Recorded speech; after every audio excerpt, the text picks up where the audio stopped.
Muy buenos días. En el nombre de Dios y la patria damos inicio a esta Comisión de Agricultura. Secretaria, ¿tenemos cuenta?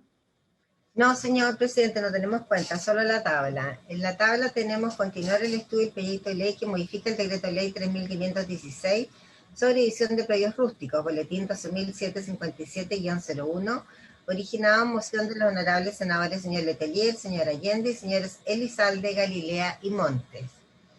Los invitados tenemos por el Ministerio de Vivienda y Urbanismo los asesores legislativos señores Gonzalo Gacitúa y Nicolás Gálvez, el director de la Escuela de Arquitectura de la Universidad Católica, señor Luis Eduardo Brecciani, la profesora asociada al Departamento de Geografía, Facultad de Arquitectura y Urbanismo de la Universidad de Chile, señora Beatriz Bustos, el presidente del Centro de Estudio y Conservación del Patrimonio Natural, CECPAN, señor Jorge Valenzuela, y por la Biblioteca del Congreso Nacional, los profesionales, señora Verónica de la Paz y señor Paco González. Las excusas del señor ministro de Vivienda y Urbanismo y de la ministra de Medio Ambiente. Bueno, debo inicio entonces con uno de nuestros expositores para poder avanzar en el estudio de este proyecto que sin duda es interesante. Muy bien, a continuación el director de la Escuela de Arquitectura de la Universidad Católica, señor Luis Eduardo Brecciani. Gracias, muchas gracias, presidente, y senadores y senadoras. No sé si puedo compartir pantalla. Sí, no hay problema. Perfecto. Muchas gracias, senadores y senadoras, por la invitación a presentar sobre este proyecto. La primera consideración es que nos parece que es un proyecto que no solamente tiene que ver con las reglas vinculadas con el ámbito rural, que es este decreto, el 3.516, sino que tiene un fuerte vínculo también con las normas urbanísticas que están plasmadas en la Ley General de Urbanismo y Construcciones. Voy a hacer una presentación relativamente corta y plantear algunas materias, incluso algunas de estas materias que voy a mencionar como recomendaciones, ya fueron discutidas en algún momento que lamentablemente no tuvo mucho avance en un proyecto de ley hace un par de años atrás, que también hacía algunas modificaciones al decreto 3.516, pero a través de una modificación a la Ley General de Urbanismo y Construcciones presentado por el MIMBU al final de la década pasada. Lo primero es que frente a la moción de los senadores, la verdad que existe por parte nuestra un diagnóstico compartido de que la actual regulación de parcelación rústica, bastante antigua ya, carece de vínculo con muchos de los avances que Chile ha tenido en materia de ordenamiento territorial, de vivienda y infraestructura, y que por lo tanto genera una serie de problemas, genera procesos de crecimiento urbano al margen de la planificación, genera procesos de suburbanización de muy baja densidad y bajos estándares urbanos, generando lugares que obviamente los municipios no pueden atender debidamente en materia de provisión de infraestructura, servicios, equipamientos, transporte público, genera un impacto negativo sobre las áreas rurales y agrícolas, presionando a la pérdida de zonas que tienen alto valor desde el punto de vista productivo, y además genera en lugares frágiles ambientalmente una pérdida y una degradación de recursos naturales y paisaje, dado obviamente esta tendencia de ocupar territorios con estas parcelaciones de pequeño tamaño, que finalmente lo que terminan generando es un proceso de alguna manera de pérdida del suelo y eliminación de la condición existente. Solo para mencionar esta vinculación con la desregulación que genera este decreto, solo, por ejemplo, para mostrar esta mancha del crecimiento urbano del Gran Santiago, para mostrar un área metropolitana. Esto ocurre también en otras regiones metropolitanas en Chile, pero desde el año 90 hasta el año 2000, si uno mira el crecimiento de la ciudad de Santiago, más allá de lo que ha crecido a través de los límites urbanos planificados por el Estado y regulados en consenso con la comunidad, existe una gran cantidad de suelo que ha sido traspasado a suelo, comillas, urbanizable a través de parcelación rústica, generando un proceso de ocupación del territorio rural de la región metropolitana con graves impactos no solamente en la agricultura, sino con graves impactos en el transporte, en el crecimiento de las ciudades y obviamente en la capacidad de los municipios y los gobiernos regionales de ordenar. Por lo tanto, tenemos como dos realidades absolutamente paralelas: una, la realidad que dice la planificación territorial de la región metropolitana, y otra, la gran cantidad de parcelaciones aprobadas previos a estos planes, que han sido aprobadas justamente antes de que entraran en vigencia cada una de las modificaciones de estos sectores, permitiendo que hoy día subsistan prácticamente toda la región metropolitana de Santiago una gran cantidad de suelo que está dividido, inscrito en el conservador de bienes raíces, pero que está a la espera de ser ocupados por vivienda u otro tipo de actividades, y que por lo tanto el momento que ya fueron aprobados previo al plan, la planificación planificación es prácticamente letra muerta y no tiene capacidad de actuar. Pero este problema no solamente ocurre en las áreas metropolitanas. Debo mencionar que en regiones con altos niveles de fragilidad ambiental o, por ejemplo, con la existencia de comunidades de pueblos originarios, este es un problema también bastante serio. Durante los últimos años, nosotros como universidad hemos estado trabajando junto con la sede de Villarrica de la Universidad Católica y el Centro de Desarrollo Local, junto con comunas, por ejemplo la de Pucón, en tratar de ordenar y tomar decisiones de fomento al desarrollo de las áreas rurales y sectores urbanos de estas comunas, dado el impacto que ha tenido sobre el suelo, sobre las aguas y la contaminación, y para qué hablar sobre la congestión vial que se genera en los periodos estivales. Por ejemplo, esta es una imagen hace tan solo 10 años de un sector donde se bifurca el camino internacional y el camino hacia el lago Caburga, un sector bastante alejado de la ciudad, por lo tanto alguien podría pensar que no está impactado por el crecimiento urbano, y esta es la condición que teníamos al 2010. Solo en este sector, si uno verifica los loteos aprobados que están inscritos en el Conservador de Bienes Raíces y aprobados en el Servicio de Impuestos Internos, tenemos un territorio ampliamente fragmentado en parcelaciones rústicas de 5.000 metros. Prácticamente este sector que se muestra acá tiene un tamaño similar, por ejemplo, a todo el centro de Santiago, entre el río Mapocho, la avenida Mata, entre la Norte-Sur y Vicuña Maquena, para cuantificar el tamaño urbano de este sector absolutamente fragmentado por parcelación rústica. Por lo tanto, en tan solo 10 años lo que tenemos es esto, un lugar que se ha ido fragmentando, ocupando, y que por lo tanto, tanto el suelo, tanto la urbanización, como la pérdida de masa vegetal ha hecho que a través de la aplicación de este decreto, en la práctica un sector de un tamaño gigantesco como 600 hectáreas ha ido lentamente fragmentándose. Incluso varios de lo que se muestra en la foto aérea hoy día está aún en proceso de ocupación, con calles y caminos abiertos, sin cumplir con ninguno de los estándares que obviamente ciudad.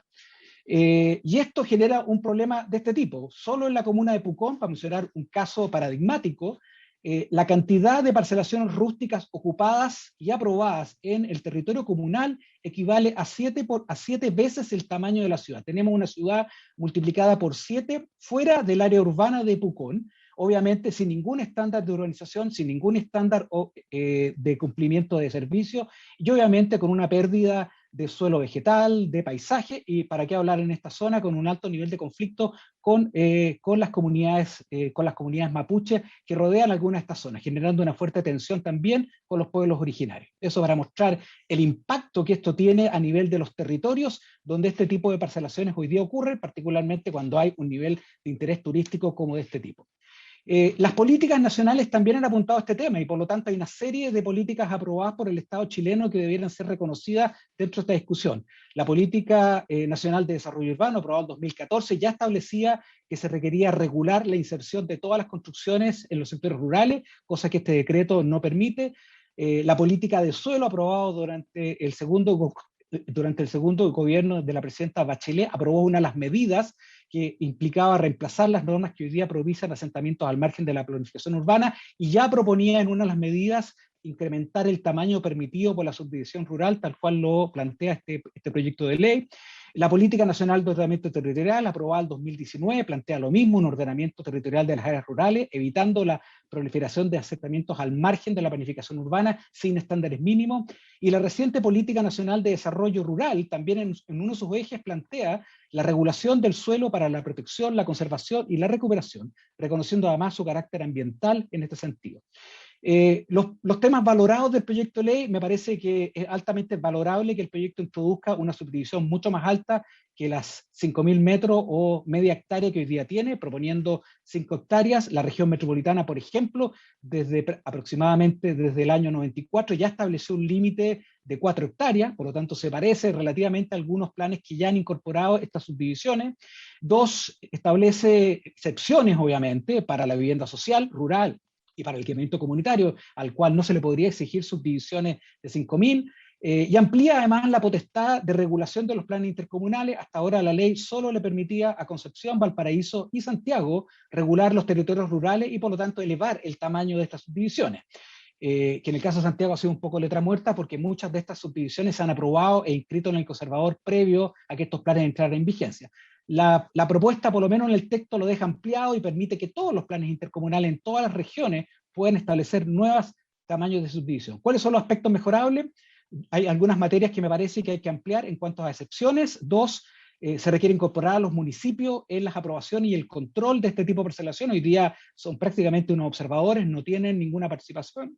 Y 3, también se requiere regular las edificaciones que se generan en este tipo de subdivisiones, de manera de desincentivar que este tipo de subdivisiones se terminen convirtiendo en conjuntos de vivienda al margen de la planificación.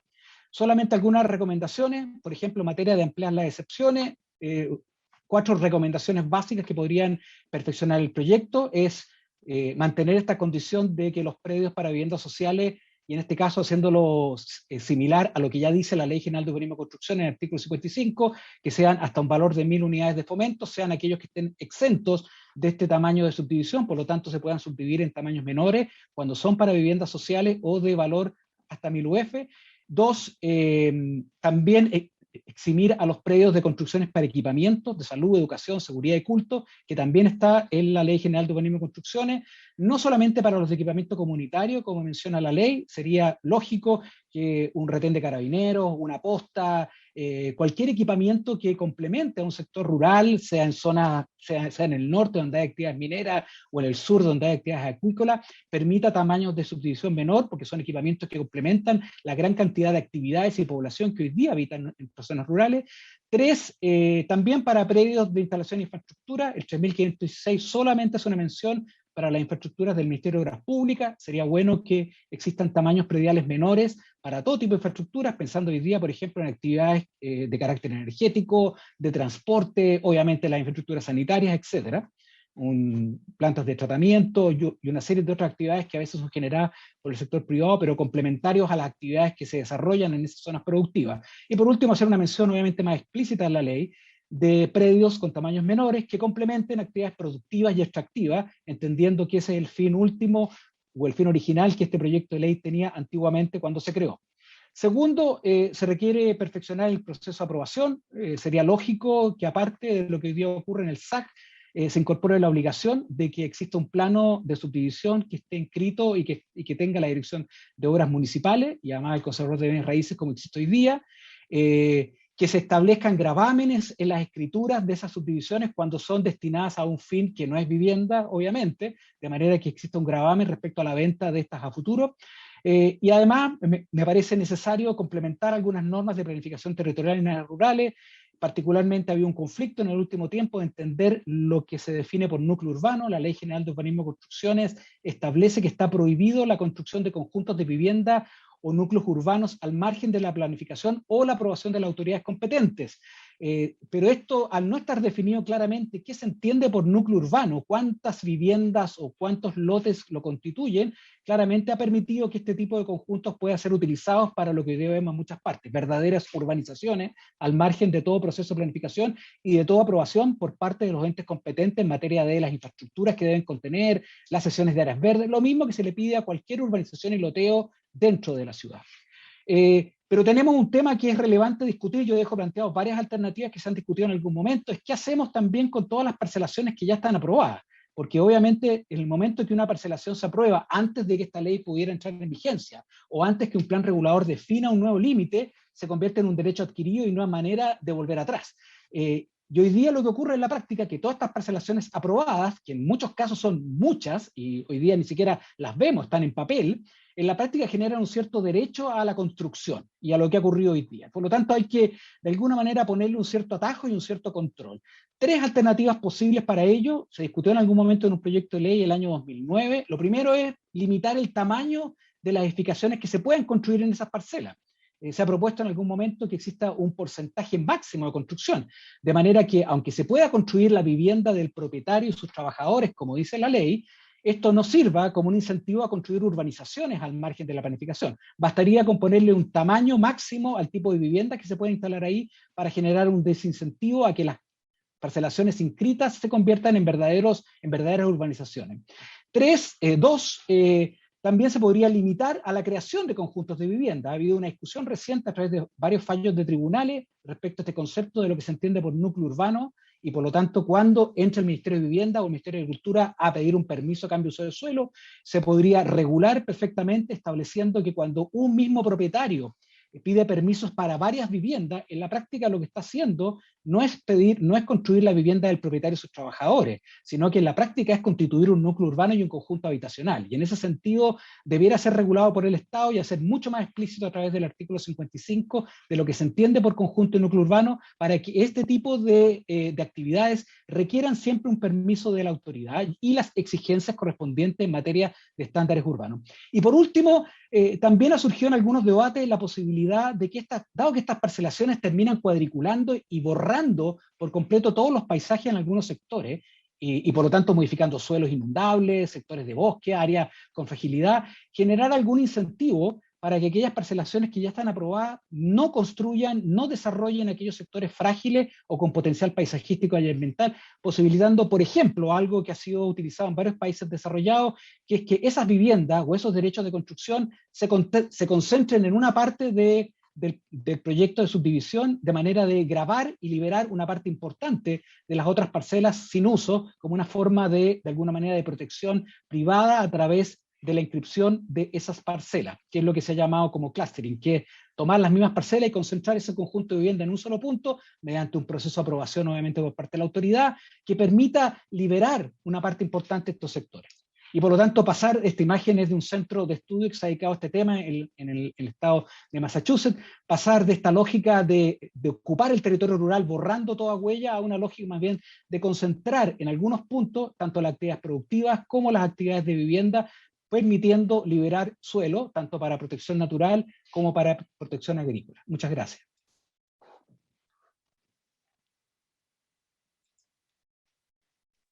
Gracias, don Luis, por tu presentación.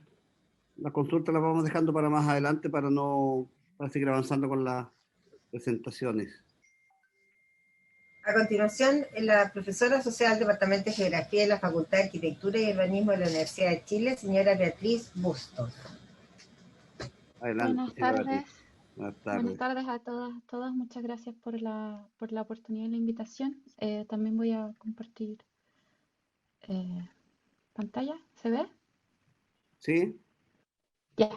Voy a tratar de ser breve para que tengamos tiempo efectivamente para la discusión. Además que hay varios puntos que coincidimos con el profesor Bresciani. Me gustaría partir reforzando algo que el Senado ya está hablando y está incorporado en el espíritu del proyecto de ley, ¿no? Los territorios rurales son territorios vividos y si bien concentran la actividad económica exportadora, representan el territorio donde habita al menos el 30% de la población nacional.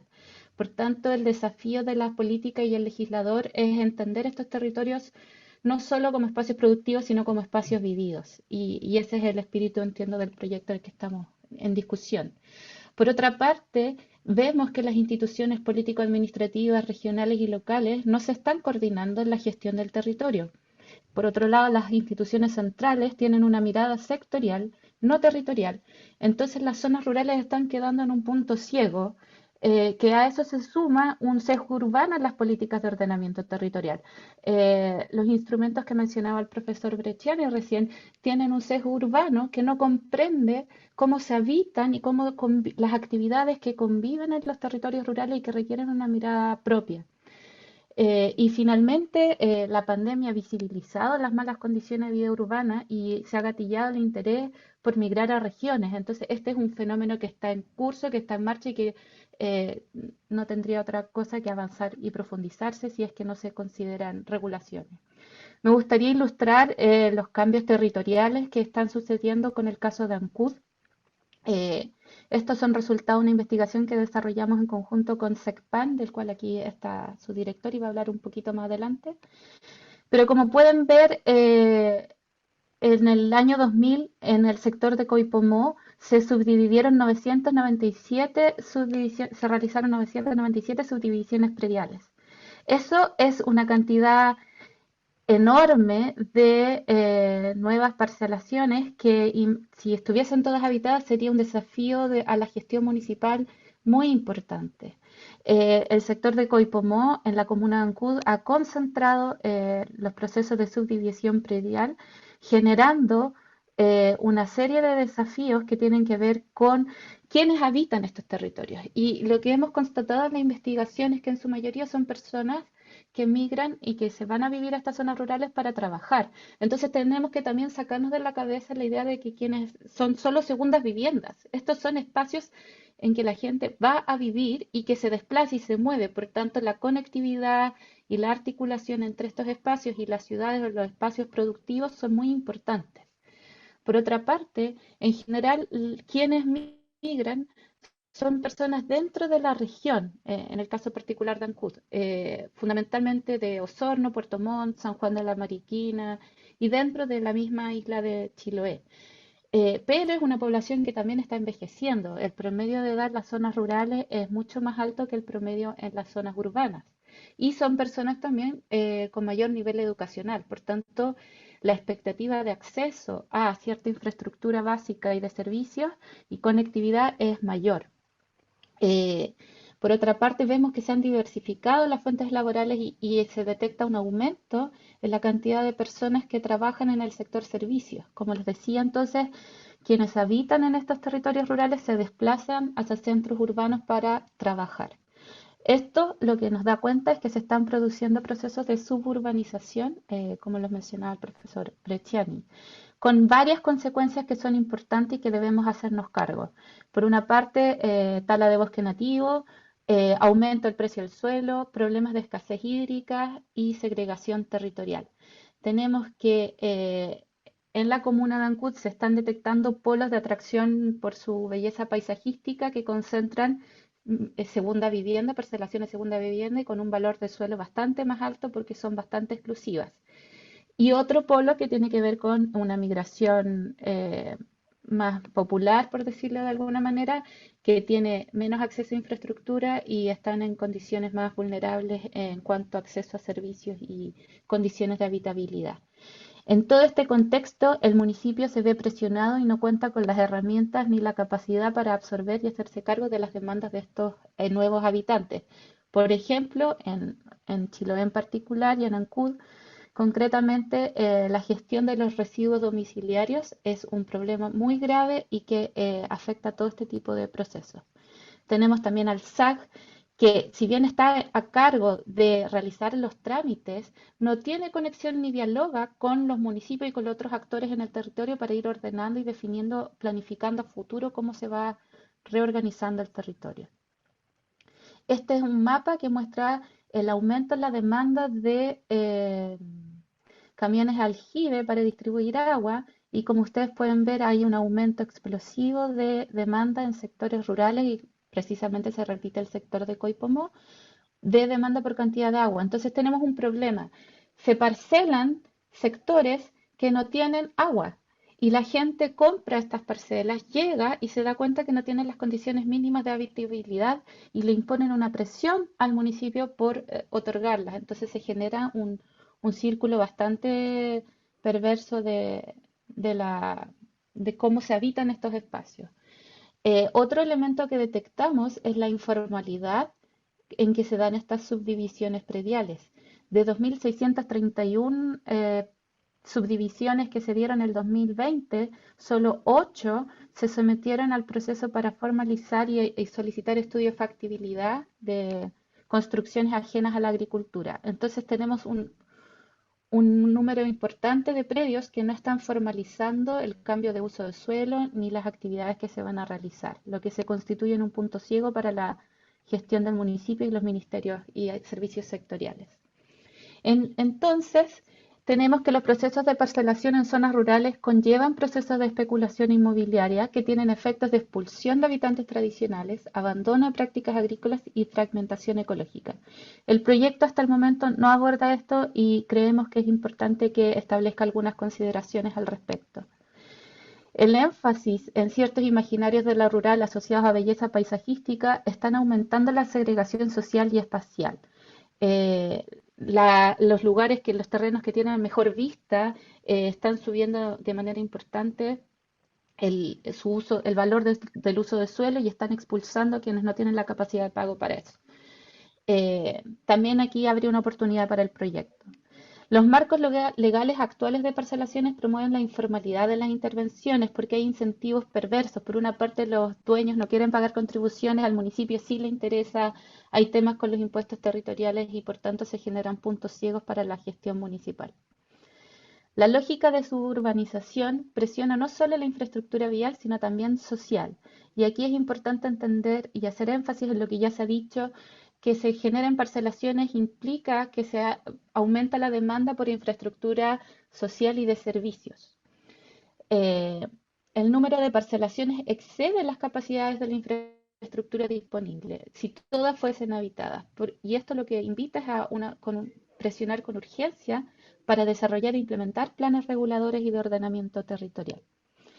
Finalmente, hay desafíos que no son menores que tienen que ver con los procesos de integración cultural y definir para quién y qué es lo rural.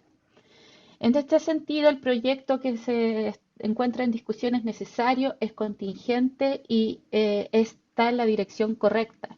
Sin embargo, si bien se hace cargo de los subterfugios usados para torcer el espíritu de la ley, falta explicitar el objetivo. ¿Qué es lo que busca este proyecto de ley?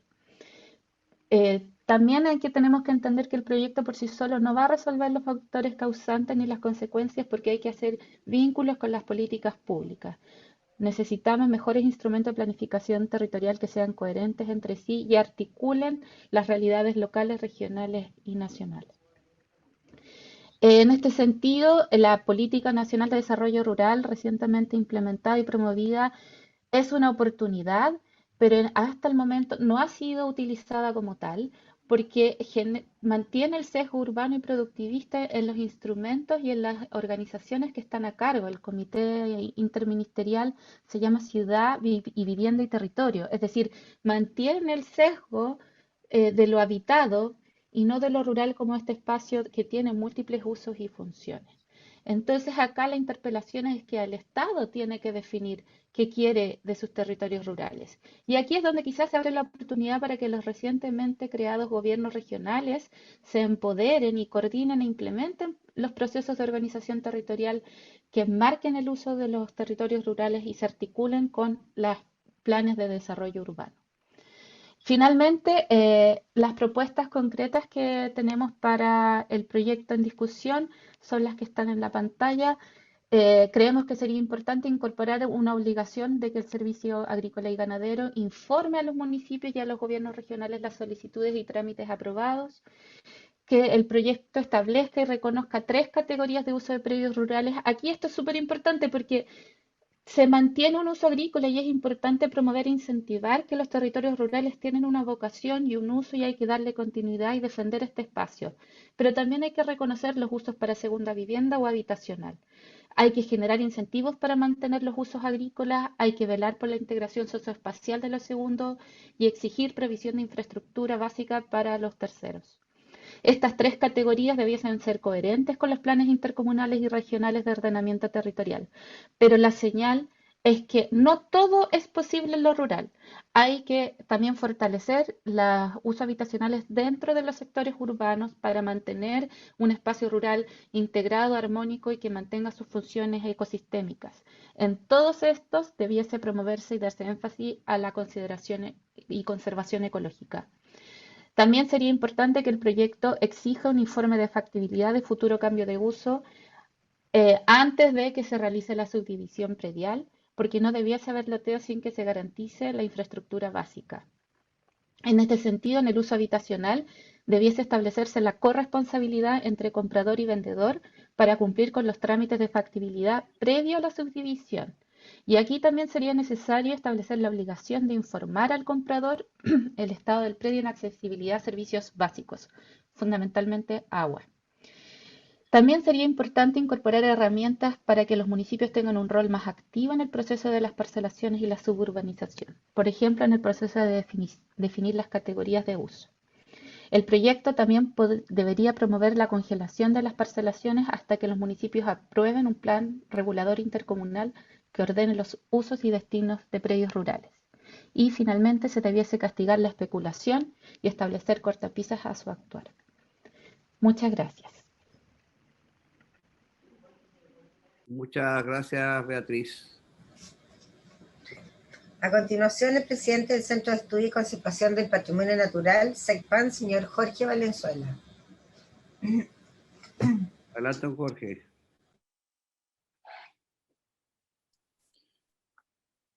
Bueno, muchas gracias por la invitación. De verdad, voy a compartir pantalla por mientras. No sé si se ve por ahí, me confirman, por favor. Se ve muy bien. Ya. Bueno, primero que todo, muchas gracias a la comisión. De verdad es una instancia que no podíamos perder para poder contribuir con lo que sea posible en materia de seguir empujando hacia adelante esta modificación al decreto ley. Y por supuesto de aquí en adelante vamos a estar disponibles, como decía, para entregar la información que sea necesaria, participar de las instancias que se presenten.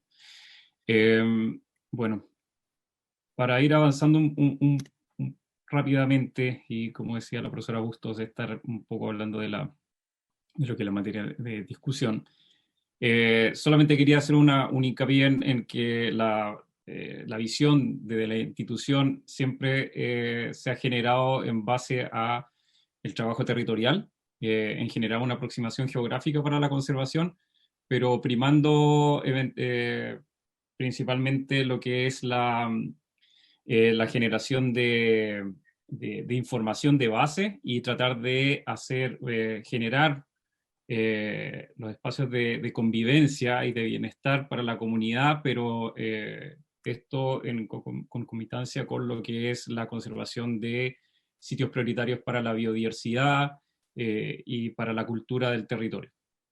CECPAN tiene varias líneas de trabajo, pero una es justamente proporcionar apoyo a la planificación territorial, y para eso, bueno, siempre hemos estado empleando distintas herramientas científicas o también en trabajo espacial.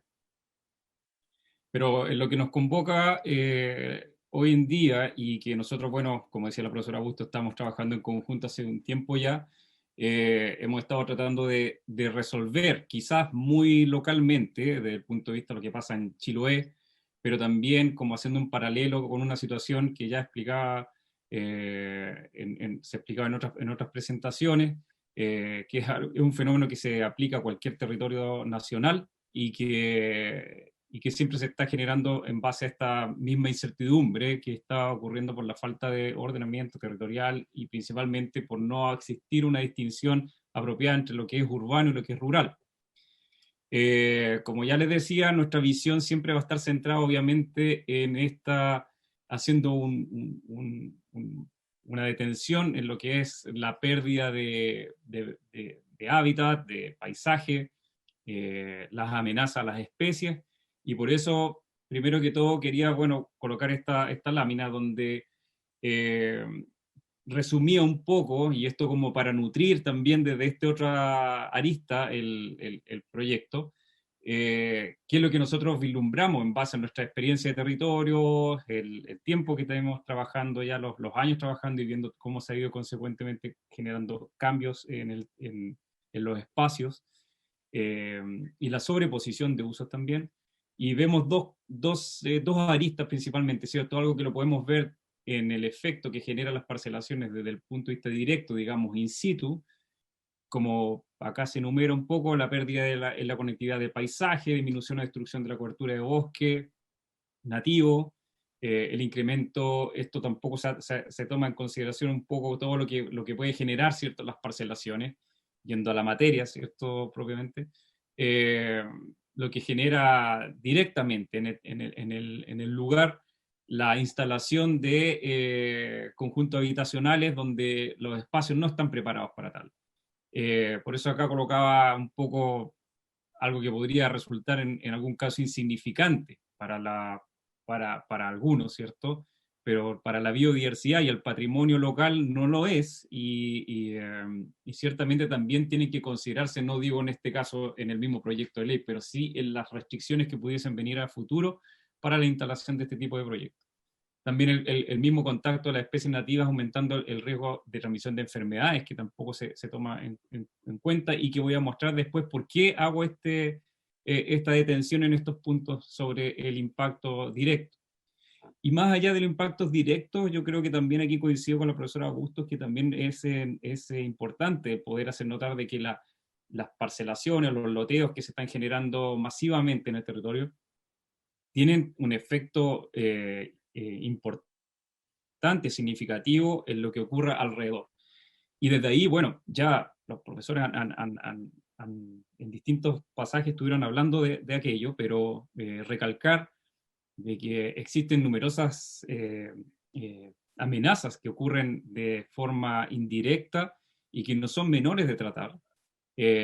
Por ejemplo, acá esto va a quedar disponible, así que se puede ver más tarde. Pero algo importantísimo es saber qué pasa en las zonas contiguas con los efectos de las infraestructuras, los servicios que se generan, en los accesos, ¿cierto? Algo que no se conversa cuando se mostraba, por ejemplo, ahí en la zona de Villarrica, ¿cierto? La instalación de parcelaciones y los accesos, ¿dónde quedan? En lugares donde no están disponibles para el acceso de los servicios de emergencia. O lo que resulta de esto en el aumento en la cantidad de residuos, etc. Omisiones también que podría mencionar en la instalación de proyectos inmobiliarios, y esto haciendo una observación directa a lo que está pasando acá en Chiloé, en los casos que mencionaba la profesora Busto, o en otros que hemos estado viendo, qué pasa con la sobreposición de usos, ¿ya? Cuando uno comienza a hacer estudios de lo que es la vocación territorial. ¿Qué pasa con los tipos de suelo? Si se están haciendo estudios sobre los tipos de suelo o las amenazas ante eventos naturales, zonas de remoción en masa, riesgo de inundación, riesgo de tsunami, etc. Áreas silvestres protegidas, la cercanía con ellas, o la misma gestión territorial, donde existen, por ejemplo, acá la asignación en Chiloé de sitios de importancia para la agricultura, que tiene que ver bastante con lo que es esta misma comisión de agricultura, donde están los sitios de importancia para la alimentación mundial, CIPAM, por ejemplo, y cómo eso se condice o no con la instalación de proyectos inmobiliarios, las áreas que son declaradas paisaje de conservación por el mismo Estado a nivel regional, zonas que son declaradas sitios de la zona de interés turístico, entre otras. Todo este tipo de omisiones que tienen los proyectos inmobiliarios son las que nos preocupan de sobremanera, puesto que van a tener, ¿cierto?, un correlato negativo con lo que sea el desarrollo futuro de los territorios.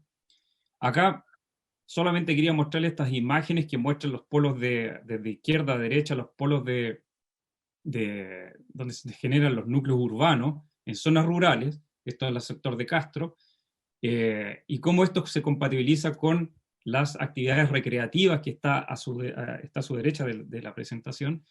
Y ustedes pueden ver de cómo eso se solapa. Eso es lo que a nosotros nos interesa saber, cómo esto se condice en el territorio, no tanto en in situ, pero sí en el territorio, con lo que sea la visión futuro de estos espacios, y cómo esto se podría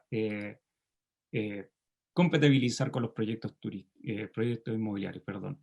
En la zona de Castro, principalmente, iba a ser una imagen, también, una secuencia de imágenes nomás para que vean cómo vamos viendo. Nosotros trabajamos en estos humedales por lo que es la aptitud de áreas de importancia para la conservación de aves migratorias. Y durante 10 años vamos viendo cómo se generan en la zona periurbana. Esto es una zona rural, pero está justo en el límite del plano regulador. Y observen en 10 años cómo se han ido generando estos polos, que también lo mostraba en la imagen el mapa, la cartografía que presenté en unas láminas anteriores, de cómo se generan estos núcleos periurbanos. Ahí tienen en 10 años cómo se han ido generando cabañas, etcétera, en esos sectores. No estoy hablando de grandes proyectos de loteo, pero también de la significancia que revierte sobre estos espacios la instalación de casas de vivienda, pero estos son la mayoría primeras viviendas, pero que también operan bajo una falta de regulación al estar en el espacio rural. Sobre todo los mensajes son los que nos tienen preocupados acá en Chiloé, y esto es para magnificar también, entender la magnitud de los problemas que estamos viviendo. Desde ahí en que hemos estado incentivando mucho lo que es la investigación y nos estamos cooperando mutuamente aquí con la profe Beatriz y también con la Fiscalía del Medio Ambiente, con FIMA, para poder sacar adelante algo que permita poner una cuota de mesura a este tipo de desarrollo. Tenemos mensajes como lo que ustedes ven arriba, después negocios por todos lados, hablando de sustentabilidad, de biodiversidad, pero por otro lado tenemos una escasez hídrica dramática. Vean la fecha de esa publicación, la declaración del MOP, 8 de abril 2021, estamos con una escasez hídrica histórica en Chiloé, y eso no tiene ninguna relación con lo que son los proyectos de parcelaciones. Ahora miren, quería otra vez, para poder ver la magnitud de estos problemas. El lugar importa, el sitio importa, donde se vaya a instalar una parcelación, y es necesario tener medidas de control, medidas de prevención, que permitan entender que esto no puede desarrollarse así como está pasando hoy día. Este es el nuevo santuario de la naturaleza en Chepu, y ojalá que esta imagen nos sirva para promocionar más la venta de las parcelas. Pero observen la vista hermosa de este lugar y las flechas que estoy colocando para mostrarles en esta otra lámina la magnitud de las parcelas que están vendiéndose en ese mismo lugar. Si eso no es transformación de uso de suelo, yo no sé qué podría hacerlo. Pero la verdad es que llama la atención de cómo esto puede pasar desapercibido o no pasa nunca a ser analizado o estudiado o generar un diagnóstico sobre la factibilidad de la instalación de estas parcelaciones en estos espacios. Vean aquí a la derecha, toda esa zona va a ser devastada por más de 400 parcelas, si es que no se hace. Y esta otra zona que estoy mostrando acá al lado de la izquierda, imagínense esas parcelas metidas en un bosque catedral de esas características, donde no existe acceso vehicular, solamente a través del río, pero es necesario entender de que esto no puede estar pasando. Esto no puede estar pasando por lo que ya se ha ido explicando en las presentaciones sucesivas. Para finalizar, simplemente era contribuir. Esto está recién partiendo y es necesario seguir trabajando y apoyándoles en lo que sea posible. Comentar de que vamos a seguir intentando entregar mayores antecedentes de terreno, mayores antecedentes que se recaben con las comunidades en el territorio, para poder ver de qué manera se puede generar, como decíamos, un cambios sustantivos en lo que es la planificación territorial, que permitan a futuro ponerle una cuota de mesura a lo que es la generación de estos polos de desarrollo rural urbano en los territorios que sean, no solamente Chiloé, pero también no dejar de mencionar que es necesario o imperativo el hablar de hoy, porque eso que le estaba mostrando hoy día son casos que están pasando hoy. Y la única vía que existe para parar ese desarrollo es a través de la vía judicial, y la verdad es que uno no quiere, nadie quiere comenzar a meterse en eso, en el tratamiento de estos problemas por esas vías. Sin embargo, es parte de lo experiencial. Hay casos que salieron hace poco, como el que salió el día viernes, de fallos de los municipios, del municipio de Valdivia, por un proyecto inmobiliario en la costa, que deben ser usados por esta propuesta de proyecto para ver de qué manera se está obteniendo un feedback, ¿cierto?, entre lo que es la experiencia, buena o mala, y lo que podría prometerse aquí a futuro para generar un mejor vivir, ¿cierto?, en los territorios. No quería mencionar cada uno de estos puntos, eso va a quedar por escrito, pero son como solamente dejar expreso a la comisión de que SECPAN y FIMA, la Fiscalía del Medio Ambiente, nos encontramos preparando un documento que puede ayudar, y lo dejaremos a disposición de esta misma comisión en el momento que sea requerido. Muchas gracias por su atención. Muchas gracias, don Jorge. Jimena. Sí, a continuación tenemos por la Biblioteca del Congreso Nacional los profesionales señora Verónica de la Paz y don Paco González. Adelante, Vero. Hola, buenos días. Voy a compartir pantalla.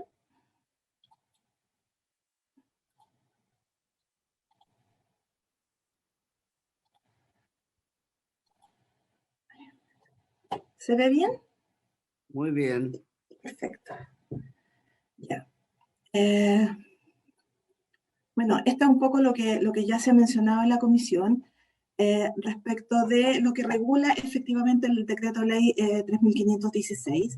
Es es la subdivisión del suelo rústico, particularmente fuera de los instrumentos de planificación explicitada como señalaba el profesor Bessiani, de las comunas de Valparaíso, Concepción y Santiago. Establece una superficie predial mínima de 5.000 metros cuadrados, establece sanciones por incumplimiento, nulidad de los actos y los órganos responsables de la fiscalización, que es la Seremi de Vivienda, Servicio Agrícola y Ganadero y los municipios, y establece algunas subdivisiones para algunas excepciones para subdivisiones de menor superficie. Esto es cuando estas subdivisiones tienen fines públicos o sociales. Ahora, ¿cuál es el conflicto de esta norma? Es que, como se ha señalado ya por los otros expositores, está subdividiendo suelo de alto valor productivo y o ambiental. Se está cambiando el destino rústico del suelo porque hay un aumento importante del uso habitacional en el suelo rural. Estos nuevos usos generan impactos ambientales que no están siendo cuantificados ni mitigados y el conjunto de todas estas actividades generan externalidades que están deteriorando fuertemente la vida y actividad rural. Ahora, este proceso que está viviendo el país no es un proceso privativo de Chile, se ha visto en otros países y ellos lo han clasificado como un ciclo en donde tenemos por una parte la conversión del suelo agrícola a otros usos. Esto produce un incremento de la vivienda, este incremento de la vivienda lo vuelve atractivo para atraer nuevos residentes, esta atracción de nuevos residentes aumenta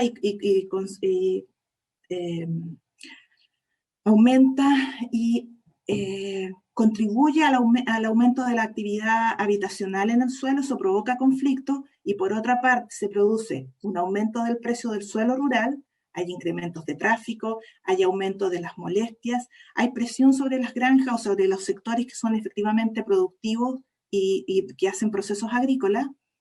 Esta presión dificulta aún más la actividad rural y por lo tanto, teniendo este fenómeno de aumento del precio del suelo, se sigue incentivando la conversión del suelo agrícola en suelo para otros usos.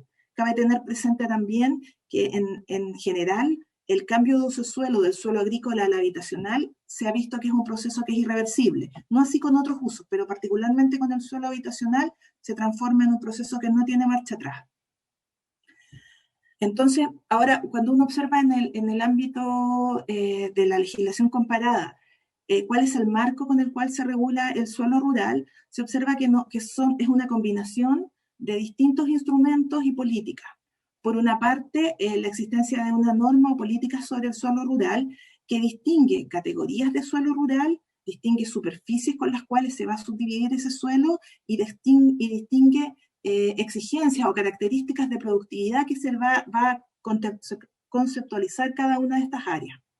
Luego tenemos los instrumentos de planificación territorial, generalmente corresponden a instrumentos de carácter local que establecen una gradiente entre terrenos en donde se va a conservar exclusivamente el carácter rural a otros en que se va a permitir que conviva el carácter rural con algunos usos de suelo habitacional. Ahora, en todos los casos, estos usos de suelo habitacional deben corresponder a terrenos en donde el suelo ha sido urbanizado. La otra pata de esta mesa que ordena el uso del suelo es el tema de los impuestos. Se generan normas que regulan el uso habitacional y de manera que este uso habitacional del suelo rural tenga un tratamiento similar a las áreas urbanas, de manera que no se produzca un incentivo perverso de ocupar áreas rurales con destino habitacional para no pagar los impuestos territoriales. Y finalmente, todas estas actividades con carácter más bien urbano sobre suelo rural están sometidas a regulación de sus impactos ambientales, de manera que exista la internalización en los proyectos de los impactos que generan. Entonces, teniendo este marco general, nosotros desarrollamos legislación comparada de España, Argentina y Australia, colocando en foco en las normas que vendrían a ser el equivalente al decreto ley 3516 que está en nuestro país. Entonces, el primero de los casos es el caso español. En el caso español, para la subdivisión del suelo rural, la norma de modernización de la explotación agrícola establece el concepto de unidad mínima de cultivo. Entonces, para subdividir una propiedad, las parcelas resultantes de esta tienen que mantener esta unidad mínima de cultivo. ¿Y qué es esto? Es una superficie suficiente para que una finca rústica pueda mantener su actividad y potencialidad productiva. Ahora, cada comunidad autónoma determina la superficie mínima de esta unidad mínima de cultivo, y las subdivisiones solo son válidas si cumplen esta condición. Por ejemplo, en el caso de Andalucía, las tierras de secano tienen una superficie predial mínima que fluctúa entre 2,5 y 3,5 hectáreas, y las tierras de riego tienen una superficie mínima de 0,25 hectáreas. Ahora, la Ley de Suelo y Rehabilitación establece las condiciones para otros usos de suelos en el área rural.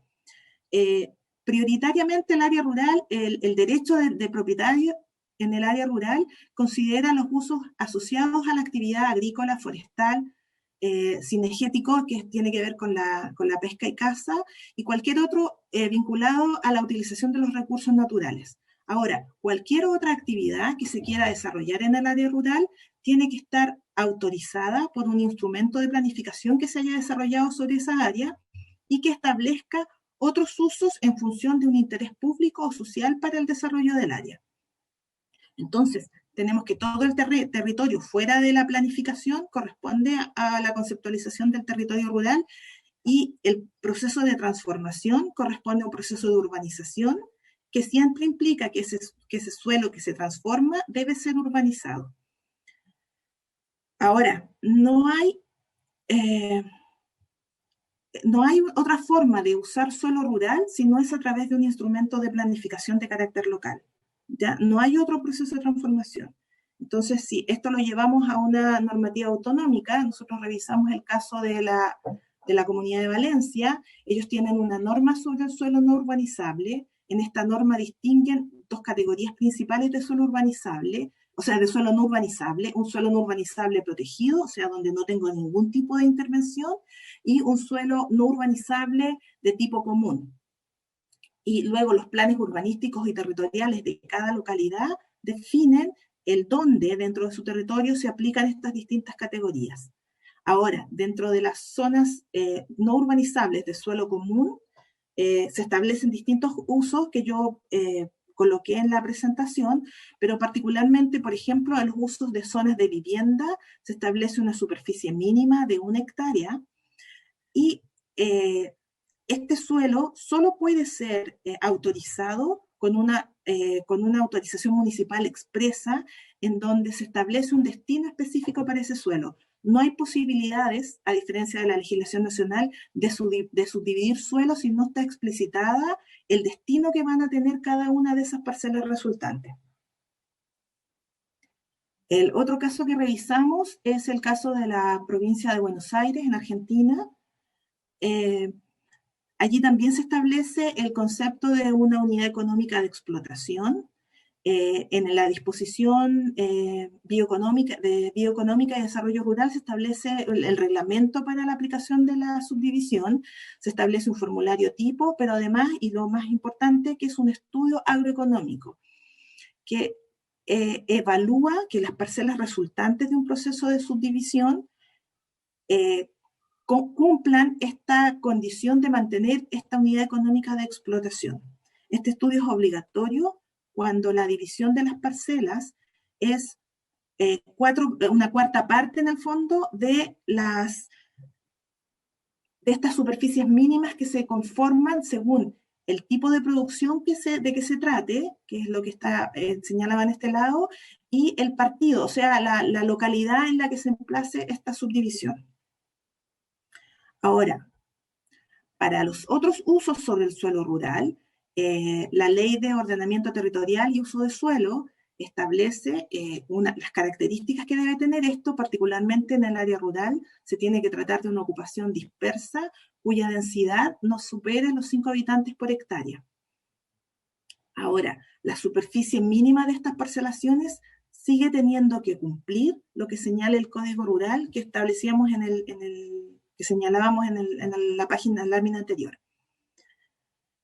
Ahora, también hay una norma que prohíbe las subdivisiones que creen áreas urbanas, y esta calificación de áreas urbanas se refiere cuando estemos hablando de densidades mayores a 30 habitantes por hectárea, y además tiene una prohibición de localización que tiene que ver con que no existan núcleos que se generen a menos de 1 kilómetro de las rutas troncales nacionales y provinciales y 300 metros de los accesos a centros poblados. Ahora, yo quise poner acá la norma que regula las parcelaciones en los clubes de campo o complejos recreativos, que son un poco el equivalente de lo que se ha tratado de desarrollar con las parcelas de agrado.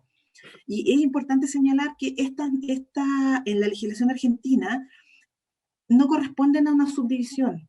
Los clubes de campo no corresponden se mantienen como una unidad territorial, no se subdivide, y dentro de esa unidad territorial el desarrollador o planificador tiene que hacerse cargo tanto de las obras de infraestructura, de las obras de prestaciones de los servicios, tiene que mantener y consolidar las vías de circulación, mantener en las áreas verdes, los árboles, y todas las obras que tienen que ver con el equipamiento deportivo y social y cultural con el que se definen este tipo de ocupación del suelo. Ahora, además se establece que deben haber distanciamientos entre uno y otro, no pueden estar continuos en el territorio, y se establecen las normas de densidad de viviendas y densidad habitacional con las que se deben desarrollar, que lo coloqué en el cuadro. Esto un poco para hacer la diferenciación respecto de lo que se está haciendo acá con las parcelaciones de agrado. Finalmente, el tercer país que desarrollamos es el estado de Nueva Gales del Sur, en Australia. Ellos tienen una norma de planificación ambiental para abordar los usos rurales. Esta norma tiene dos finalidades fundamentales. Por una parte, priorizar el uso agrícola del suelo, evitando los conflictos para proteger las áreas significativas desde el punto de vista productivo. Esto porque desde el punto de vista territorial, las áreas de mayor valor productivo también coinciden con las áreas en donde vive la mayor cantidad de población. Por lo tanto, existe mucha presión por transformar estas áreas en áreas habitacionales. Sin embargo, ellos tienen la perspectiva del cuidado de estas áreas por el valor en términos de la sostenibilidad de alimentación que eso representa. Ahora, lo otro interesante de esta norma es que no solo se hace cargo del suelo como elemento, sino también de todo lo que son los cursos de agua artificiales y todos los procesos acuícolas que se desarrollan en ellos.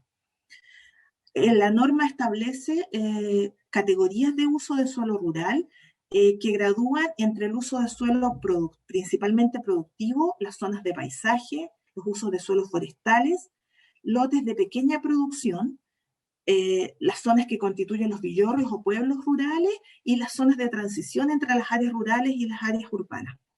Luego, en base a esas clasificaciones, cada instrumento de planificación de carácter local establece las distintas categorías de uso del suelo, la superficie predial que va a tener cada uno y los usos que se les va a permitir en cada una de estas zonificaciones. Ahora, la subdivisión del suelo rural, y tanto como las edificaciones que se quieran desarrollar en el suelo rural, requieren una autorización expresa del Consejo Local, y esta va a evaluar para esta autorización que no existan conflictos potenciales entre los usos que se están proponiendo en esas solicitudes de autorización y los usos existentes que ya están desarrollados en el territorio. Ahora, solo algunas categorías de suelo rural que se establecen permiten la utilización para vivienda. Ahora estas subdivisiones para vivienda deben cumplir las condiciones de subdivisión que plantea el instrumento de planificación y solo excepcionalmente se pueden modificar si es que ellas representan una iniciativa que quiera llevar adelante el gobierno local por un proceso de densificación o poblamiento de un determinado sector. Lo otro interesante es que todos estos procesos de planificación tienen procesos tanto la fiscalización, el proceso de planificación como su aplicación en el territorio, tienen procesos de fiscalización periódicos, de manera que se está constantemente chequeando que los objetivos que se plantearon cumplieron finalmente los resultados que se obtuvieron. Entonces, de la revisión de la legislación uno puede sacar algunas observaciones que pueden servir en el proyecto que se está estudiando. Es que las normas distinguen distintos tipos de uso de suelo rural y establecen exigencias diferenciadas para cada uno. Se establecen categorías de suelo rural protegido que no está sujeto a la posibilidad de subdivisión. Se establecen exigencias específicas para aquellos desarrollos en el área rural que están principalmente relacionados con la protección medioambiental y social del territorio.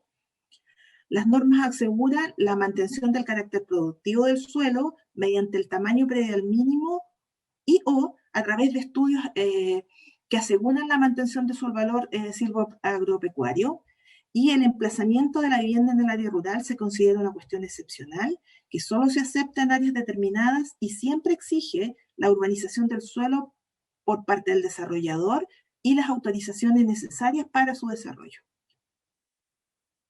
Eso es, senador. Muchas gracias, Verónica.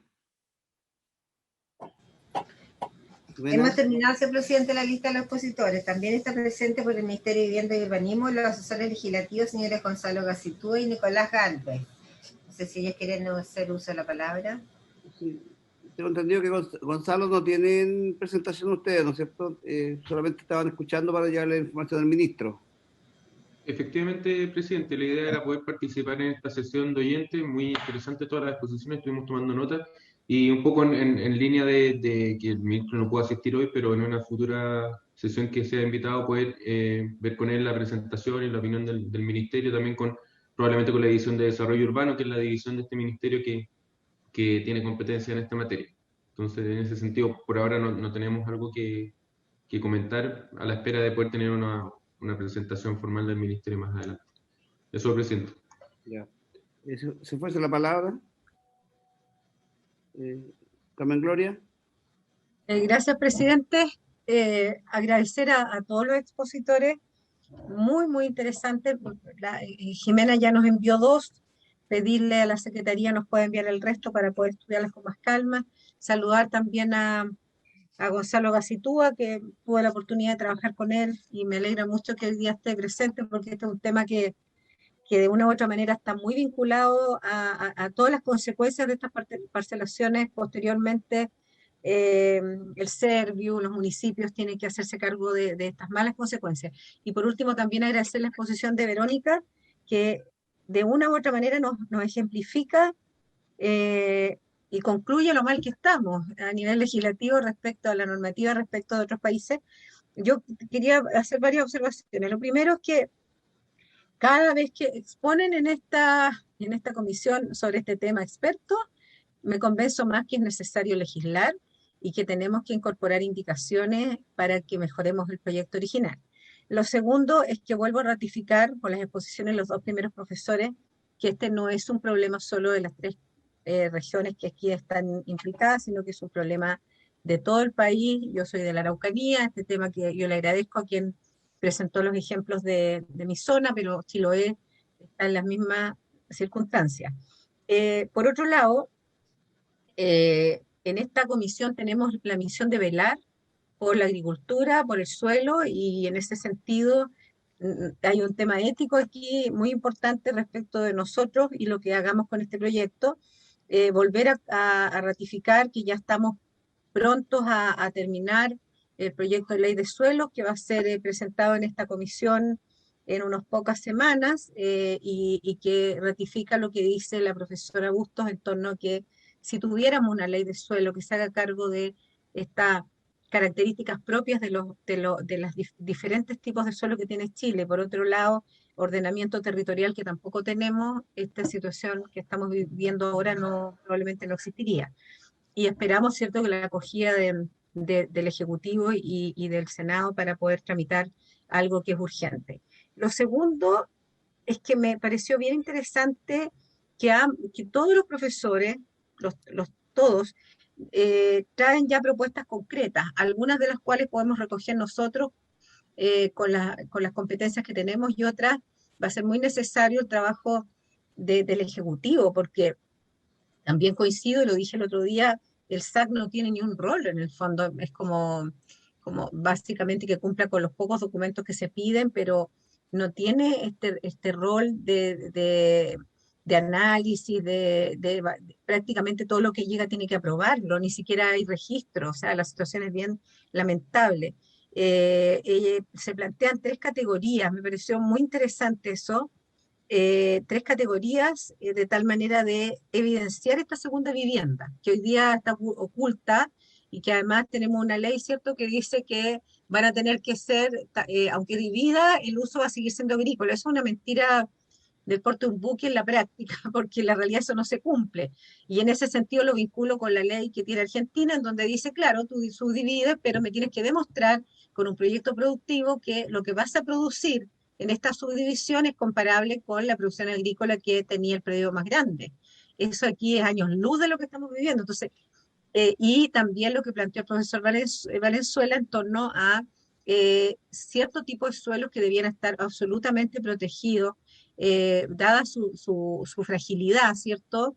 Y el aporte al ecosistema, y por lo tanto debería estar prohibida la subdivisión en ese tipo de suelo. Entonces, hay muchísimo que ver y mucho aporte para poder mejorar este proyecto de ley, que yo creo que debiera trabajarse en conjunto con los municipios. Yo lo dije desde un principio, aquí los municipios tienen mucho que decir, porque la dirección de obras podría cumplir una función, tanto como el SAC, más allá del trabajo que nosotros hagamos en las indicaciones. Así que en general está claro que los 3 países que nos mostraron tienen una mejor legislación que la chilena, y ha pasado la catástrofe de pérdida de suelo agrícola en Chile producto de la falta de normativa. Entonces, yo por lo menos no voy a quedar conforme si no hacemos una pega con mucho detalle, porque esta es una oportunidad para esta comisión el poder aportar para que esto no siga sucediendo. Eso solamente, presidente. Carmen Gloria, ¿se ofrece la palabra? Presidente. Adelante, senadora Carvajal. Gracias, presidente. Yo me allego absolutamente al pronunciamiento que ha emitido la colega senadora Carmen Gloria, pero además felicitar, por supuesto, a los expositores y dejar planteado un tema que a mí me parece no salió en esta exposición, pero que tiene que ver con la realidad que vivimos, y es justamente la escasez de suelo para familias que no tienen acceso por el alto valor, no solo porque se trate de una segunda vivienda, porque realmente hay ciertos predios que finalmente tienen un destino turístico, un destino que se convierte de tan alto acceso que hace imposible.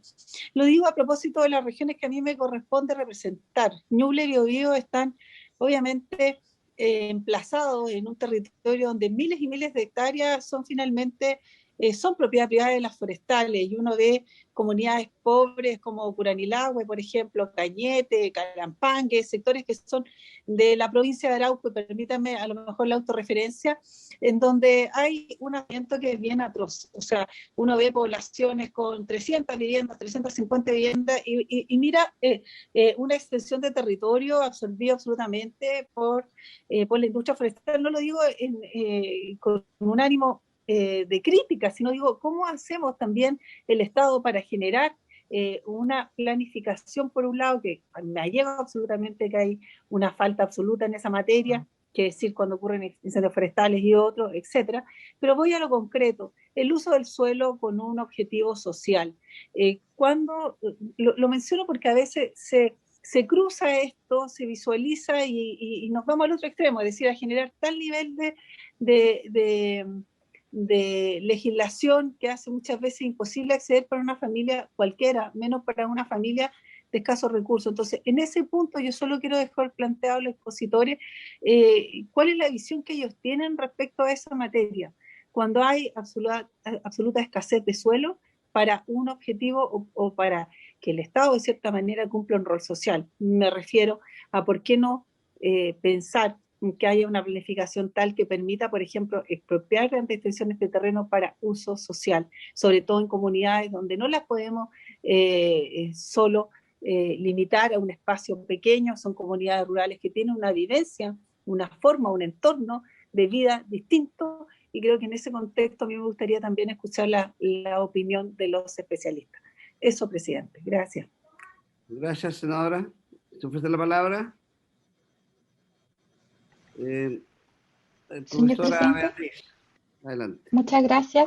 Sí, a mí me gustaría fortalecer 3 puntos. Primero, que este proyecto es una oportunidad efectivamente, pero necesitamos salir de la mirada predial y avanzar hacia una integración de una mirada territorial que entienda los territorios rurales como complejos y no solo espacios productivos, sino que espacios vividos. Se tiene que fortalecer la articulación y el rol de los municipios, pero también de los gobiernos regionales, porque a propósito de la pregunta de la senadora recién, el tema tiene que ver con que si hacemos una planificación intercomunal y territorial, se pueden establecer acuerdos de espacio y de densificación urbana, zonas buffer rurales y de conservación a un nivel territorial mayor, que permita la articulación entre los distintos usos y complejidades. Tenemos que pensar también que, como lo dijo la senadora Aravena, la agricultura es parte central de la zona rural y nuestra agricultura tiene que ver con soberanía alimentaria. Tenemos que asegurar que tenemos suficientes hectáreas productivas para garantizar la alimentación de nuestros propios habitantes. Creo que la pandemia el año pasado demostró nuestra debilidad en ese sentido cuando no podíamos alimentar a la población en Chile el año pasado. Entonces, es necesario que en las consideraciones de estas divisiones prediales se incentive, y vuelva a reiterar ese punto, se proteja y se incentive que se mantengan hectáreas productivas agrícolas para la alimentación, no solo para la exportación y producción de commodities. Y me parece que hay que avanzar en la densificación urbana en las distintas ciudades del país, una planificación territorial que considere la provisión de servicios de una manera adecuada para la población y no dejarlo solo al mercado. Pero es importante proteger los espacios rurales como espacios de producción, pero también de zona de cuidado ecológico, como planteaba Jorge recién. Gracias, presidente. Gracias. Adelante, don Luis. Yo quisiera complementar, pero también hacer una precisión. El proyecto de ley, senadores, básicamente se concentra en una norma que se aplica en territorios que están sin planificación y donde además no se aplican proyectos del Estado en materia de vivienda o villorros rurales, etcétera. Por lo tanto, mi respuesta a lo planteado por la senadora diría 3 cosas. Número 1, coincidiendo con Beatriz, la política es fortalecer nuestros instrumentos de planificación. Los instrumentos de planificación que tiene el Estado en materia urbana tienen una larga tradición. Este proyecto de ley podría ampliarlo aún más. Pero sabemos que hay muchos territorios que nunca no les va a llegar un plan intercomunal o la posibilidad de aprobar un plan regulador, puede tomar mucho tiempo. Por lo tanto, está el segundo instrumento aprobado en la Ley de Fortalecimiento de los Gobiernos Regionales del 2018, que es el Plan Regional de Ordenamiento Territorial, un plan que hasta ahora no se ha implementado en ninguna región. Es una gran tarea para los actuales gobernadores regionales, y ese plan de ordenamiento territorial, que es un nuevo instrumento, podría a través de su reglamento o eventualmente en una disposición legislativa fortalecer su capacidad también para establecer restricciones regionales en esta materia, que sean más bien propias de cada uno de los territorios. Pero eso es cuando podemos hacer un plan. Entonces, la pregunta es, ¿qué pasa con esos territorios? Como dice muy bien el mensaje del proyecto de ley, ¿qué pasa con esos territorios a los cuales no llegamos con un plan regulador intercomunal, a los cuales no llegamos con un plan regional de ordenamiento territorial y que por lo tanto requieren una normativa especial, que es un poco lo que históricamente ha sido el 3516? Para eso yo diría 2 respuestas. Uno, el Estado en lo rural pensando particularmente en los sectores más vulnerables, no los sectores que obviamente tienen más privilegiados y tienen la capacidad de resolver su problema de muchas otras alternativas. Claramente el Estado debe tener una política mucho más agresiva en materia de villorros rurales. Debo recordar que esta ley se focaliza solamente en el tema de las parcelas rústicas, pero en paralelo al tema de las parcelas rústicas tenemos muchos territorios rurales sometidos a procesos bastante irregulares de parcelación, de loteos brujos, donde obviamente el Ministerio Nacional tiene que actuar a través de sus instrumentos. Por lo tanto, también en las zonas rurales se requiere una política del Estado más agresiva en la provisión de vivienda y de villorros rurales de calidad, no de loteos de vivienda social en zonas rurales alejados del equilibrio, porque no queremos que lo que hoy día ocurre, que aquellos habitantes más vulnerables que viven en zonas rurales, su única alternativa para acceder a buena calidad de vivienda y de barrio sea tener que emigrar a las grandes ciudades o a las capitales regionales, que es la tendencia que se ha venido verificando. Entonces ahí requerimos una política de villorros rurales mucho más intensiva, que no sea solamente el actual subsidio individual a la vivienda rural. Y en tercer lugar, coincido con lo que dice Beatriz, la experiencia nuestra histórica es que muchas de las subdivisiones rurales que se producen hoy día al margen de toda planificación, sin estándares de calidad urbana, etcétera, se producen muchas veces porque la ciudad es incapaz de ofrecer las oportunidades para esas familias para vivir en ellas. Entonces, finalmente, los terrenos rurales son más baratos y se genera esta especie como de mercado negro en que la ruralidad barata termina resolviendo un problema que debió haber resuelto la ciudad. Y en ese sentido, la única alternativa que tenemos es mejor planificación de nuestras ciudades para que las alternativas para vivir en las ciudades sean, digamos, accesibles en términos de precio y no tengan que esas familias migrar a el campo o a terrenos más baratos con bajos estándares urbanos. Y segundo, que no basta con la norma, se requiere una acción mucho más protagónica por parte del Estado a través de la gestión de suelo. Hay un debate en un proyecto de ley, se acaba de mencionar, pero claramente el Estado tiene que tener una política mucho más agresiva en materia de compras de suelo y en materia de gestión cuando obviamente el mercado no responde. Pero yo diría que para el caso particular de este proyecto de ley, el tema es cómo generamos una norma que pueda resolver de buena manera y generar calidad ambiental, rural, productiva y para esas familias cuando no hay planificación urbana o cuando el Estado no es capaz de llegar con proyectos de villorros rurales o de asentamientos de calidad. Gracias, don Luis. ¿Se ofrece la palabra?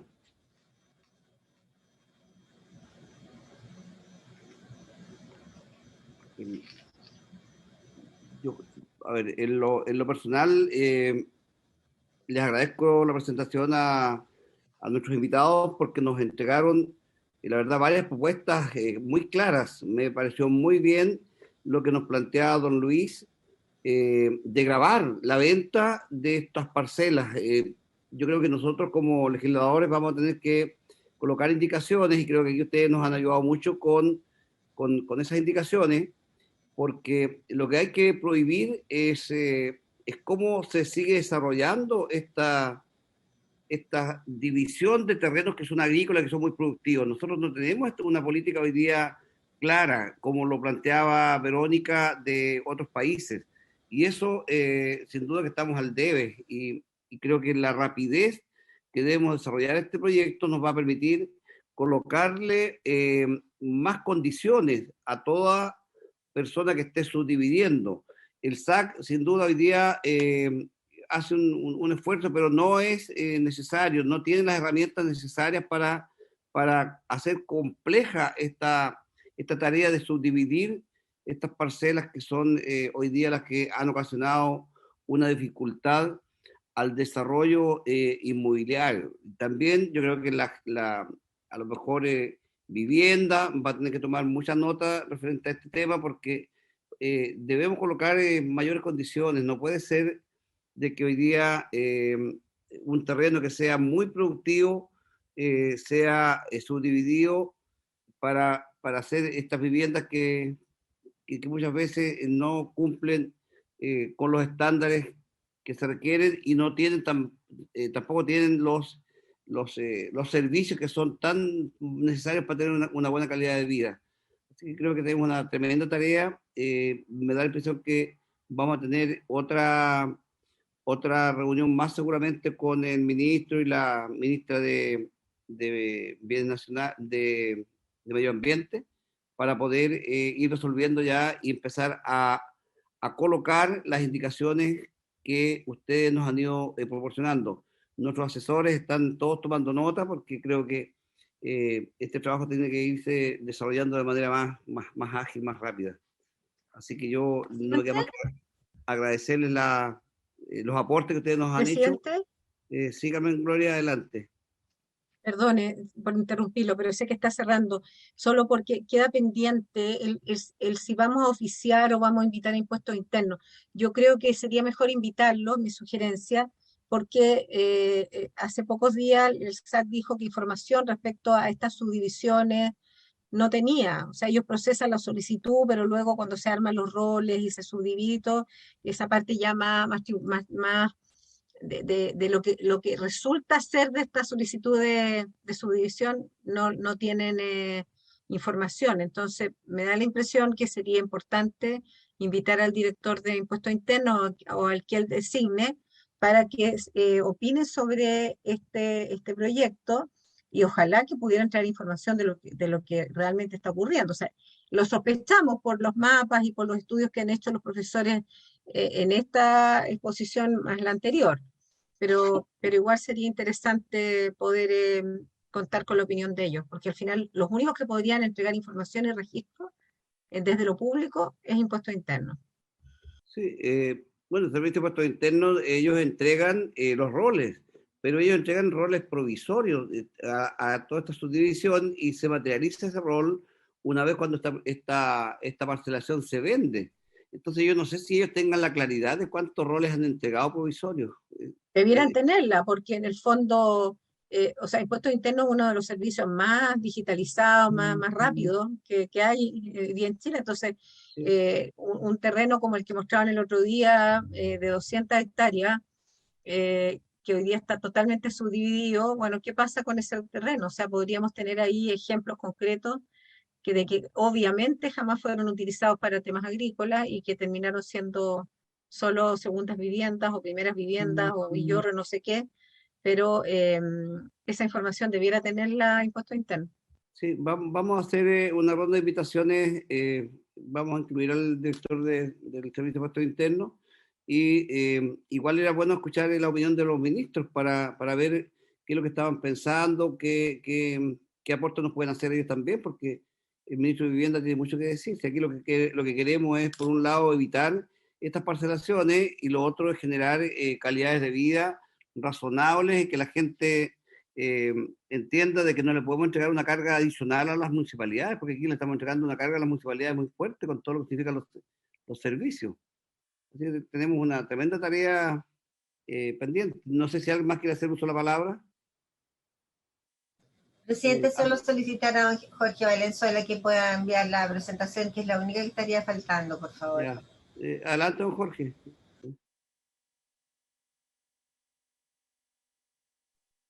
Gracias, senador. Era un poquito solamente tomar la palabra de lo que había dicho al último en la carga municipal y también agregar de que más allá, yo sé que acá se está tratando un tema futuro, ¿cierto? De tratar de mejorar la forma en que se incide en el ordenamiento territorial en base a lo que es este problema, ¿cierto? Que nos está llamando la atención. Pero también yo creo que hay cosas inmediatas que ir viendo y aun cuando probablemente no le corresponde a esta comisión ver qué es lo que se hace en el inmediato, también era dejarlo de relieve que situaciones que se van dando que tienen que ver con la inversión pública y a nosotros nos llama fuertemente la atención. Una es tema APR, la destinación de fondos públicos para la habilitación de las aguas potables rural, hacia donde se genera la inversión pública. Y también nos llama la atención en proyectos de mayor escala de cómo se van generando oportunidades para que se habiliten las mismas parcelaciones. Un caso particular que se está dando hoy mismo en Chiloé y que puede estarse replicando en muchas partes del país es lo que está pasando con la licitación de la ruta entre Chacao y Castro, puesto que cuando fuimos a ver el proyecto, cuando se estaba socializando, nos dimos cuenta que se estaban haciendo caleteras que estaban dispuestas en el sector de Coipomó, que es el mismo ejemplo de la parcelación que mostró la profesora. Entonces, ¿dónde se cruza la información? Ese es el hoy día, cómo poder incidir en esa inversión, en esas decisiones, porque aquí el MOP tiene mucho que decir respecto a una inversión millonaria para habilitar una caletera, para que esa población que se generó de forma irregular tenga acceso a la ruta principal. Y eso quería ponerlo también, no dejar de mencionarlo, porque es un caso muy, muy puntual, pero probablemente se está replicando en muchas situaciones donde grandes cantidades de dinero fiscal se están destinando a la facilitación de los accesos a proyectos irregulares. Eso quería solamente acotarlo en este momento. Gracias. Gracias, Jorge. Andrés, ¿estás pidiendo la palabra? Gracias, presidente. Efectivamente, la verdad que las exposiciones que hemos escuchado son bastante interesantes y por lo mismo es que conforme se va acumulando conocimiento y experiencia a lo largo de estas discusiones que también se empiezan a abrir más interrogantes, pero también dado que estamos legislando es también indispensable referirse a la historia de la ley, en concreto del 3516, y bueno, como ya hemos señalado, y ya que estamos opinando desde el Ministerio de Agricultura en la Comisión de Agricultura, les recuerdo a sus señorías que tampoco tenemos que perder de vista cuál es la función que el decreto 3516 cumple para la agricultura. Y como ya lo habíamos señalado hace algunas sesiones atrás, esa función consiste fundamentalmente en facilitar la libre circulación de la propiedad raíz agrícola o silvagropecuaria.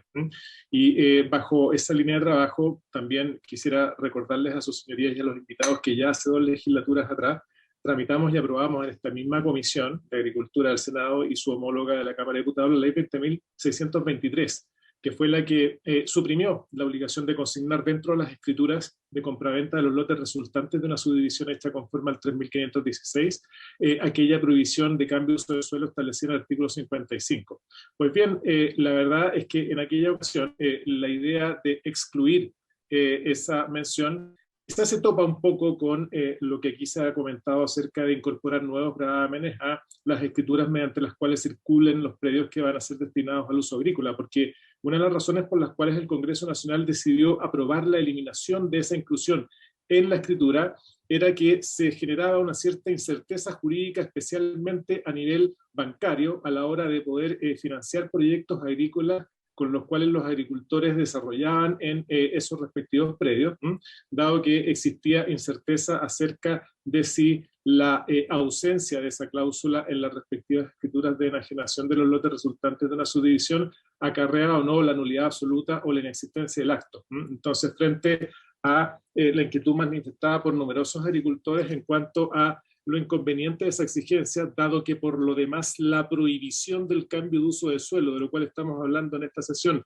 ya está expresamente establecido en la ley, bueno, sus señorías acordaron eliminar esa exigencia. Y la razón fundamental de eliminarla es porque la obligación, o perdón, mejor dicho, la prohibición del cambio de uso de suelo, es una prohibición de origen legal y no de origen convencional, por lo tanto, no perjudica en nada que esa prohibición no se incluya en la respectiva escritura a la hora de extenderla, dado que la prohibición de destinar ese predio a un uso distinto que sea el silvagropecuario ya está expresamente establecida en la ley. Lo cual nos refiere, presidente, nuevamente a estudiar y revisar cuáles son las normas que debiéramos estudiar y evaluar para efectos de poder determinar o mitigar o suprimir los problemas que motivan la moción que ahora se encuentra en estudio.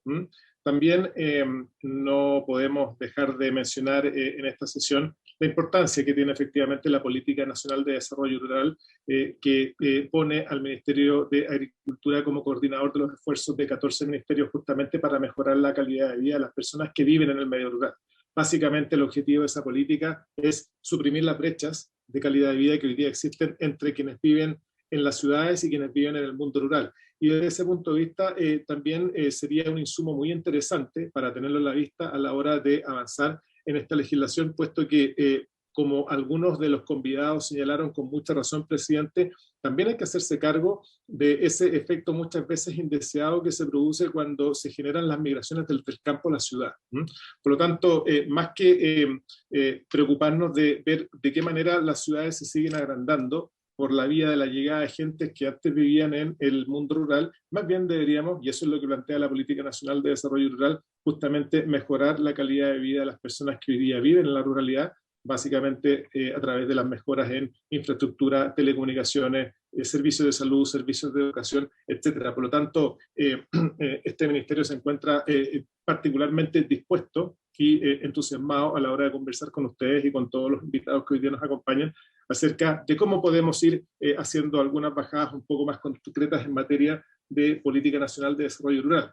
Pero en definitiva, y como también lo manifestamos en la sesión anterior, presidente, básicamente el ataque al problema pasa fundamentalmente por 2 puntos. El primero es la evaluación o el diagnóstico del problema, y cuando hablo del diagnóstico del problema nos referimos fundamentalmente a cuantificar o determinar cuál es el orden de magnitud de, en términos de hectáreas, quiero decir, del fenómeno de las parcelas de agrado, y despejado eso, tendríamos que revisar cuál es la norma que deberíamos perfeccionar o mejorar justamente para evitar los efectos indeseados que se generan a partir de estas parcelaciones de grado. Con respecto a lo primero, les recuerdo, tal como señalamos en la sesión anterior, que a fines de este año ya van a estar disponibles los datos del censo agropecuario actualmente en curso, lo cual nos dará un dato bastante certero acerca de cuál es, por así decirlo, el dato de ocupación de hectáreas de uso agrícola que eventualmente hayan podido pasar a finalidades distintas. Y por otra parte, también hay que considerar la legislación ya existente que nos puede servir justamente para mitigar estos problemas. Por ejemplo, a la hora de establecer o autorizar cambios de uso de suelo por la autoridad respectiva, baste con recordar que hoy día ya existen muchas dificultades para que un suelo de categoría agrícola 1 o 2 pueda pasar a otros usos distintos de la agrícola, dado lo valioso que son esos suelos desde el punto de vista agrícola presente. Por lo tanto, quedamos como siempre a disposición de sus señorías y de los invitados para poder seguir conversando y avanzando en el estudio de la normativa que hoy día existe, cómo la mejoramos y cómo perfeccionamos la moción que hoy día está en discusión. Muchas gracias. Gracias, Andrés. ¿Te ofrece la palabra o damos por terminado esta sesión? Bueno, habiéndose cumplido el objetivo de esta sesión, esta se levanta. Muchas gracias a todos por... Recording stopped.